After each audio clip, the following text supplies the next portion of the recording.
Bonjour à tous, j'espère que vous allez bien. Je suis ravie de vous retrouver. Pour ceux qui ne me connaissent pas, je suis Santadine et je suis ravie de vous accueillir sur cette chaîne. Aujourd'hui, c'est un format un petit peu spécial parce qu'aujourd'hui, je vais vous raconter une partie de mon histoire.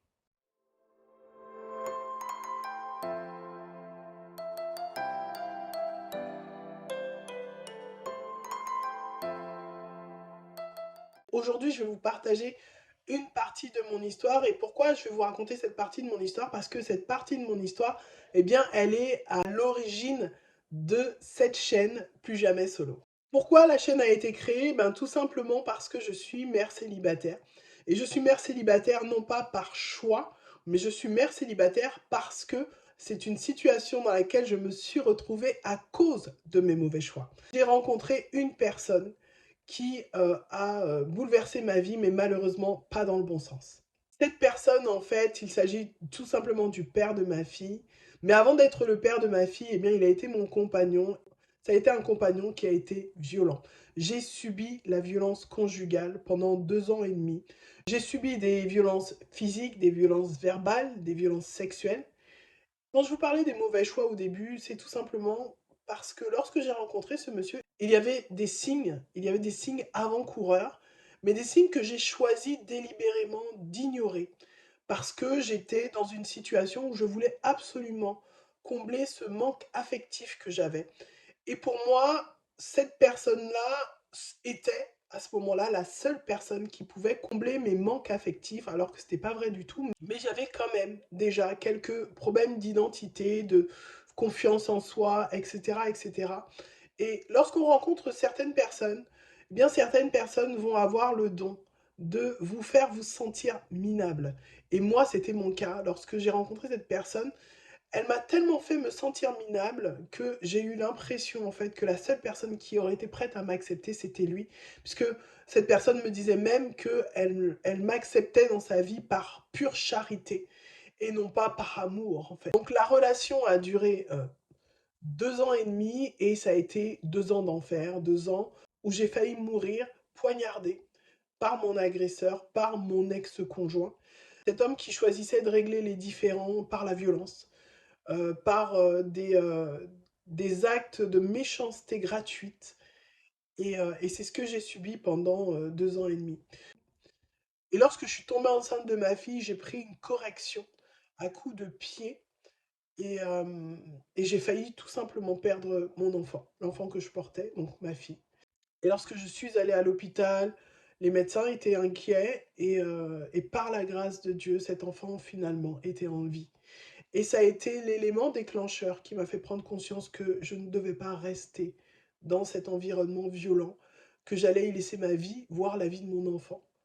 Et donc, lorsque je sors de l'hôpital, je me pose dans ma voiture et Dieu que j'avais mis de côté, que j'avais choisi délibérément d'ignorer, parce que j'avais honte de ce que je faisais, j'avais honte de la vie que je menais, donc j'avais choisi délibérément de mettre un peu Dieu de côté, tout en le gardant un petit peu, entre guillemets, sous le coude, mais jamais je ne lui ai donné la première place à ce moment-là.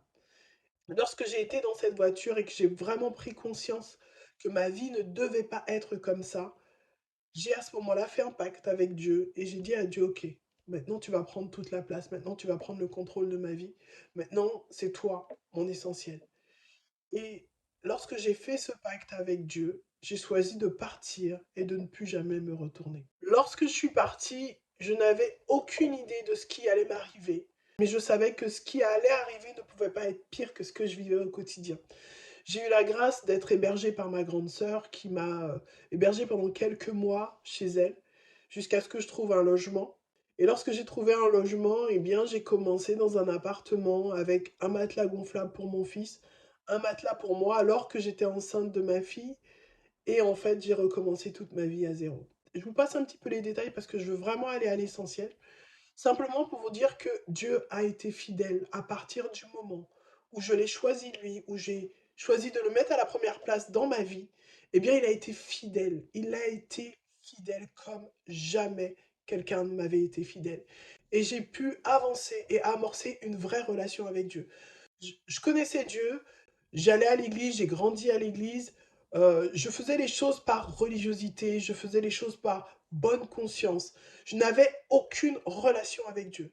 Et ce jour-là, dans cette voiture, lorsque j'ai fait ce pacte avec Dieu, eh bien, il y a comme quelque chose qui s'est éveillé en moi. Et j'ai commencé à avoir soif de la présence de Dieu. J'ai commencé à avoir soif de la personne du Seigneur. Et c'est là que ma vraie vie a commencé. Et ces 14 dernières années, je peux vous garantir qu'elles ont été les 14 plus belles années de toute ma vie.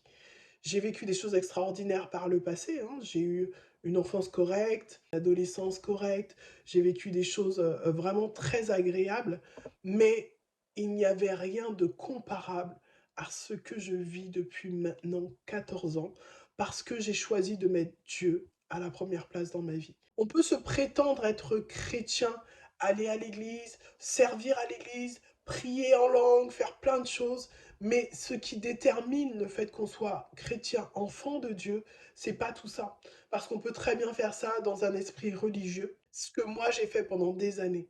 Mais le jour où on découvre que la vie chrétienne, c'est pas une religion, mais c'est une relation avec Dieu, eh bien notre vie change du tout au tout. Et c'est ce qui m'est arrivé. Ça va faire 14 ans maintenant que je suis mère célibataire, que j'élève mes enfants seuls et que je vis ma meilleure vie. Dieu est fidèle, mes amis. Si vous regardez cette vidéo, que vous êtes parents célibataires et que vous avez peur peut-être de l'avenir, faites confiance à Dieu. Dieu est fidèle et Dieu a un plan merveilleux pour vous. La Bible dit qu'il connaît les projets qu'il a formés sur vous, des projets de paix et non de malheur, afin de vous donner un avenir et de l'espérance. Et si vous êtes une femme peut-être battue aujourd'hui, une femme qui n'ose pas partir parce qu'elle ne sait pas ce qui l'attend demain, je vais te dire une chose, moi j'ai vécu dans un foyer violent, j'ai tout quitté pour échapper à cela et ça a été une des meilleures décisions de ma vie. Nous ne sommes pas nés pour vivre dans la souffrance, nous ne sommes pas destinés à vivre dans la souffrance, dans la tristesse, nous ne sommes pas nés pour subir des violences, mais nous sommes nés pour servir le roi des rois, le Seigneur des seigneurs. Dieu a un plan pour chacun d'entre nous. Et je crois que c'est important de comprendre ça et de prendre conscience en fait de cela. Je suis l'exemple vivant qu'on peut avoir subi des violences conjugales, qu'on peut avoir fait énormément de bêtises, qu'on peut avoir fait des mauvais choix, mais que Dieu nous relève toujours. La Bible nous dit que le malheur atteint souvent le juste, mais que l'Éternel l'en délivre toujours. Donc si tu regardes cette vidéo, je ne sais pas qui tu es, je ne sais pas ce que tu vis, mais je veux t'encourager à croire que Dieu a des plans extraordinaires pour ta vie seulement si tu choisis de le mettre à la première place. La Bible dit dans Matthieu 6,33, « Cherchez premièrement le royaume de Dieu et sa justice, et toutes choses vous seront données par-dessus. » Choisir Dieu, c'est choisir ce qu'il y a de meilleur pour notre vie. Il est le seul à savoir exactement ce qui est bon pour nous. On pense parfois savoir ce qui est bon pour nous, mais je peux vous garantir qu'il sait mieux que nous ce qui est bon pour nous.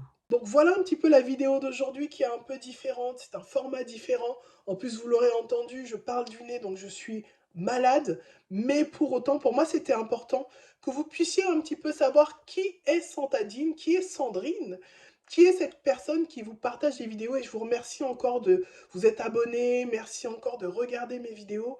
Mais je voulais absolument que vous puissiez savoir qui j'étais. Une ex-femme battue, une mère célibataire, mais surtout une amoureuse du Seigneur. Christ est ma vie, Christ est mon sauveur, Christ est mon rédempteur. Ma vie n'a aucun sens s'il n'est pas au centre. Et c'est ce que je voulais partager avec vous aujourd'hui. Donc j'espère que cette vidéo vous aura encouragé. Soyez bénis et je vous dis à très bientôt. Bye bye.